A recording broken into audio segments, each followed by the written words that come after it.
fascículos mensais. Então, veja que produção extraordinária.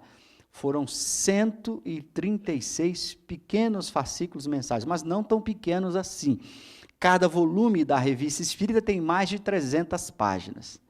Então, dá para você ter uma ideia. São 12 volumes e cada volume é equivalente a uma das obras fundamentais em termos de tamanho, de densidade. Então, Allan Kardec, na verdade, passa a escrever 18 livros mesmo. Não são, a revista é muito grande, ela é muito extensa em termos de tamanho, ao mesmo tempo muito rica e profunda em conteúdo. Então, são 136 fascículos mensais. O curioso é que em abril de 69, já estava pronto o fascículo. Como vocês sabem, o Kardec desencarnou em 31 de março de 69. Mas o mês de abril já estava pronto. Allan Kardec não tinha a cultura do brasileiro, de deixar as coisas para a última hora, não. Ele fazia antes. Então, o volume de abril já estava pronto. Então, quando ele desencarna em março de 69, já foi possível publicar o volume de abril, ainda todo ele organizado e escrito por Allan Kardec. Então, mostrando a sua disciplina, o seu senso de trabalho, a sua capacidade de realização. Bom, então, agora o que ela contém? Bom, primeiro, a Revista Espírita é o mais rico depositório sobre Kardec. Nas obras fundamentais, que a gente está mais acostumado a estudar aí, nós encontramos Kardec indiretamente. Nós apreciamos o codificador pela beleza do que ele escreve, pela forma agradável, profunda e didática com que ele escreve.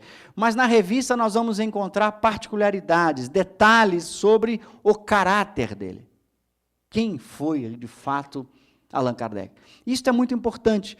Embora a gente saiba em ciência, em filosofia, que o valor de uma ciência, de uma filosofia, não dependa do caráter do filósofo, a gente sabe, num certo sentido disso, a gente nunca deve usar numa ciência, numa filosofia, nenhuma forma de argumento ad hominem. Argumento ad hominem é aquele argumento em que você apela a favor ou contra a ideia, utilizando informações sobre a pessoa. Não é a pessoa que torna a ideia grandiosa. A ideia tem que ser grandiosa por outros caminhos, que não dependam da pessoa. A ciência é assim. Nós tivemos grandes cientistas que a gente nem poderia citar o caráter deles.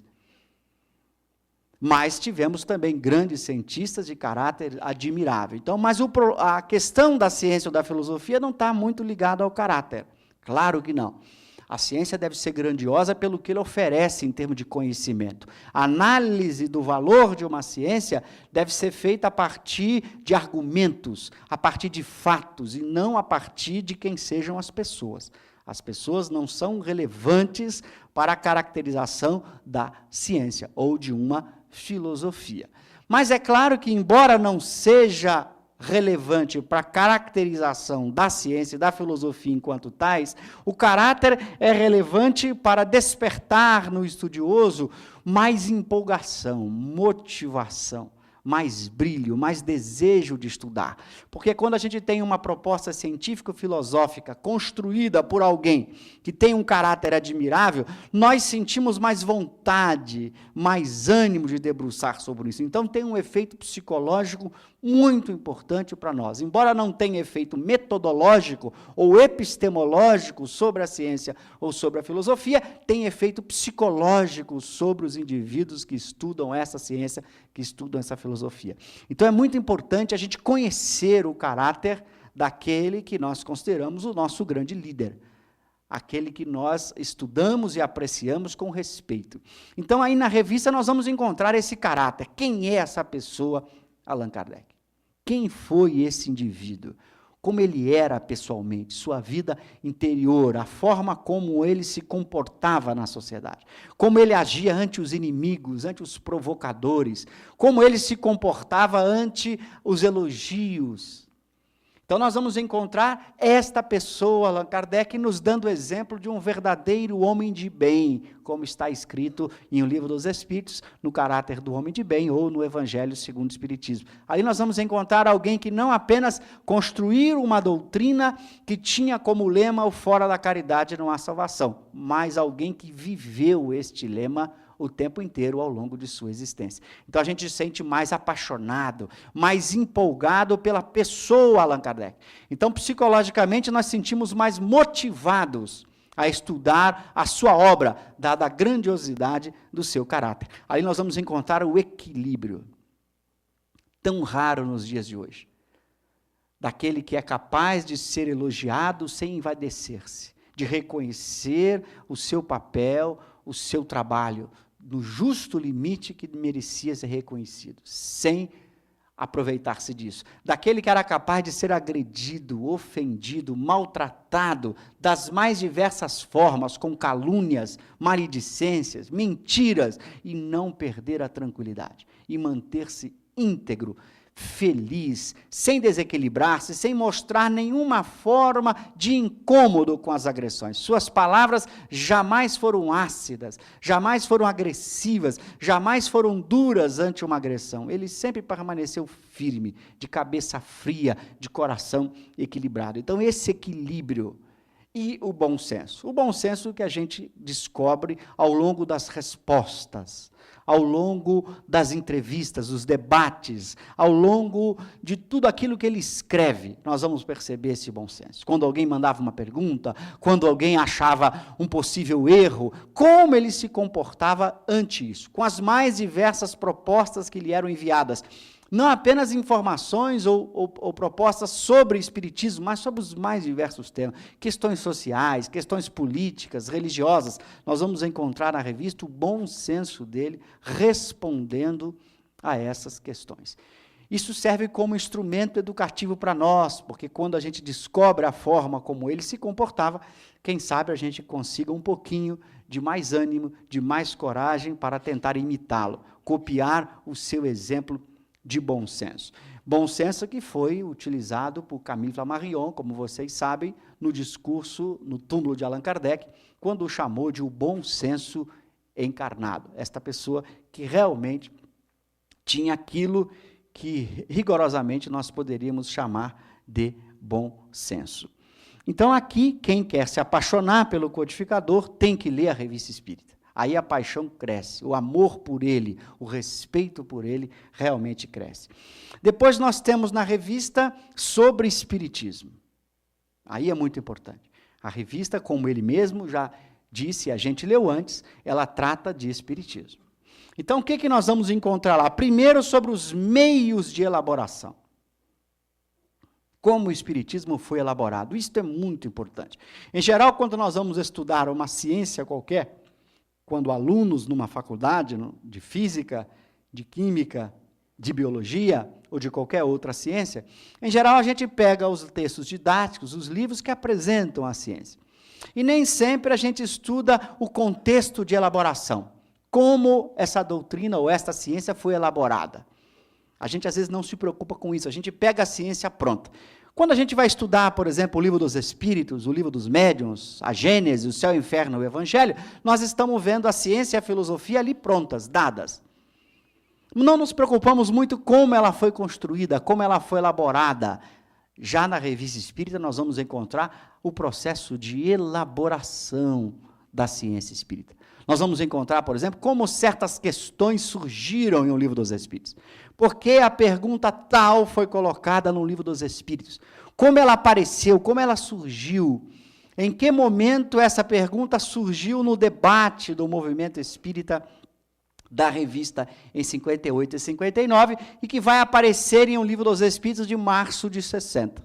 O livro dos Espíritos de abril de 57, obviamente, continha informações que não foram discutidas previamente na Revista Espírita, porque a Revista Espírita chegou um ano depois, em 58.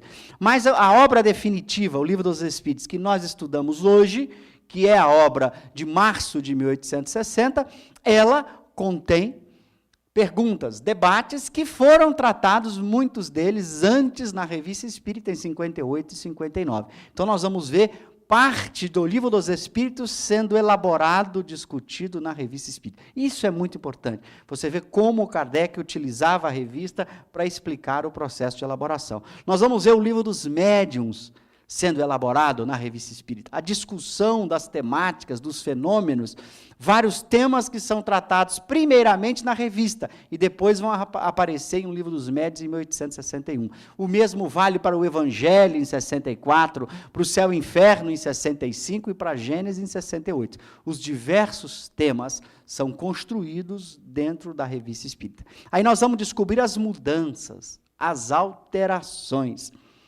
E ele vai dizer os fenômenos. Além desses meios de elaboração, a revista vai tratar dos fenômenos. É o mais rico depositório de fenômenos espíritas que nós encontramos ao longo de toda a história da humanidade. Nós vamos encontrar na Revista Espírita. São centenas de fenômenos descritos com profundidade na Revista Espírita. Porque Kardec vai descrever não apenas os fenômenos que ocorriam na Sociedade Espírita de Paris, mas os fenômenos que ocorriam no mundo inteiro, que saíam nos jornais, nas revistas de todos os continentes, a Europa, a América, a África, a Ásia, de toda parte ele recebia relatos sobre fenômenos. Então, na revista nós vamos encontrar essa descrição rica, profunda de todos os fenômenos espíritas. E a partir daí nós vamos perceber como a ciência que explica esses fenômenos, chamado espiritismo, ela vai ser construída. A base dos fenômenos era uma base fundamental. E aqui nós vamos encontrar esses temas. Então, se você quiser conhecer um pouquinho sobre um fenômeno qualquer, por exemplo, o fenômeno do transporte, a psicografia, a psicofonia, qualquer fenômeno que você deseja ter informações, exemplos, detalhes, descrições, além da teoria colocada em O Livro dos Médiuns, você vai conseguir encontrar na Revista Espírita a descrição desses fenômenos, os textos explicativos desses fenômenos. Eu estou colocando aqui no finalzinho dos slides um site onde a gente sintetizou a Revista Espírita, onde que você encontra rapidamente, por exemplo, se você digitar lá nesse site o fenômeno, por exemplo, de transporte, você vai achar nos textos das revistas que tratam do fenômeno do transporte. Então, ali já está sintetizado, facilitando a busca, a pesquisa daqueles que quiserem, antes de olhar os 12 volumes, ou ao longo do estudo dos 12 volumes, quiser fazer uma pesquisa qualquer, vai poder, por exemplo, nesse site aí, encontrar. Se você digitar lá, por exemplo, Espírito de Verdade, você vai encontrar todas as mensagens do Espírito de Verdade que saíram na Revista Espírita. Então, é um site de busca, de pesquisa, dentro da Revista Espírita, que facilita a procura, a consulta dos diversos temas que se encontram, principalmente de fenômenos, de teorias, de explicações dentro da Revista Espírita. Então, ali nós vamos encontrar também, além dos fenômenos, a doutrina e seus fundamentos.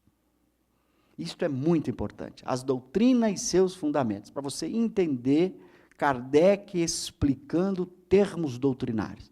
Kardec vai ter um texto para explicar o conceito de provas e expiações, por exemplo, que às vezes as pessoas leram em o Livro dos Espíritos, leram no Evangelho segundo o Espiritismo, mas têm dificuldade de entender, ainda tem questões. Então, Kardec, por exemplo, vai explicar melhor, respondendo perguntas que foram feitas à época sobre provas e expiações, para darmos um exemplo. Ele vai explicar, por exemplo, sobre o processo evolutivo do espírito, porque algumas pessoas estavam com muitas dificuldades de entender como ocorre a evolução dos espíritos desde a origem, como ocorre na origem, como ocorre o desenvolvimento do livre-arbítrio, como é que o espírito escolhe as suas primeiras existências. Então, nós vamos encontrar na revista um texto em que Allan Kardec vai explicar este conteúdo doutrinário. Ou seja, vários temas doutrinários, conceitos muito importantes, que às vezes nas obras básicas, as chamadas obras fundamentais, nós temos os conceitos ali, mas de forma mais sintética, e que a gente tem dificuldade, às vezes, de entender, porque não temos a capacidade de síntese, na revista está melhor desenvolvido, explicado com exemplos. Então, nós vamos estudar ali a doutrina e os seus fundamentos, as explicações que vão dar origem a esses conceitos, a como tudo isso surgiu. Então, sobre a reencarnação, nós vamos encontrar longos debates dessa lei da reencarnação e explicações. E nós vamos ter ali as explicações mais importantes dos principais termos que nós encontramos nas outras obras. Vamos encontrar também na revista a sua evolução, a evolução da doutrina. Toda a ciência evolui. sem exceção. Essa é uma das características, uma das marcas do conhecimento científico. Isto é uma das características. Os epistemólogos, os filósofos da ciência, quando vão estabelecer as características de uma ciência, fazem questão de colocar o progresso como sendo fundamental para que uma teoria seja considerada científica. Toda teoria científica evolui, aperfeiçoa-se, transforma-se para melhor. Isto é uma ciência. Somente dogmas religiosos é que são fixos e que ninguém muda. Mas não se trata disso. O Espiritismo não tem dogmas religiosos. É uma ciência e uma filosofia que progride com o conhecimento dos homens. Então, ali na revista, Allan Kardec vai dar exemplos desta evolução. Ele vai explicar esta evolução, dando, inclusive, exemplos, dizendo, num volume da revista, nós havíamos explicado assim, erramos, não é assim, é agora, diante de novos fatos, a explicação agora é esta. Ou seja, ele dá exemplos de como se evolui numa ciência. Erramos, diz ele, porque não tínhamos os fatos de forma completa. Agora, novos fenômenos surgiram que nos levaram a fazer alterações. E ele vai e apresenta as novas ideias. Então, isto é uma doutrina científico-filosófica que sofre mudanças, alterações, com o bom senso, com os fatos, com a lógica, com argumentos. E ele dá exemplo na revista, que é aquilo que a gente às vezes não encontra bem nas obras fundamentais. Embora nós temos mudanças nas obras fundamentais, a gente já citou algumas aqui ao longo do nosso seminário, principalmente a questão da possessão, que no Livro dos Médiuns ele é contra, e que na Gênesis ele volta à possessão, explicando que há possessão, aquilo que no Livro dos Médiuns ele havia dito que não havia, na Gênesis ele diz que há possessão. E na Revista Espírita ele trata disso. Em dezembro de 63, ele explica essa mudança. Por que houve a mudança no conceito de possessão? Porque ele foi obrigado a mudar. Esta é uma demonstração, existem outras na revista, de como uma ciência evolui. Então, ele dá essa demonstração para que a gente se tranquilize. Por isso, ele vai dizer que caminhando de par com o progresso, frase dele em A Gênese, caminhando de par com o progresso, o Espiritismo jamais